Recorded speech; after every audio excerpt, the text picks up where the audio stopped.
A being appeared in the upper regions of Himalayas. No one knew who he was, where he came from. The origins of this spectacular being were unknown.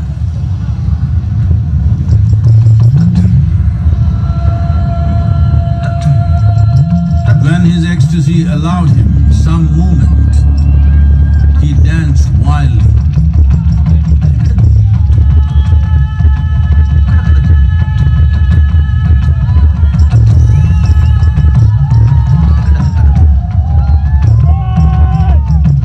When intensity peaked, he became utterly still. People saw that he was experiencing dimensions that no one had ever known or able to fathom. His ecstasy and intensity allowed him to transcend his physical form.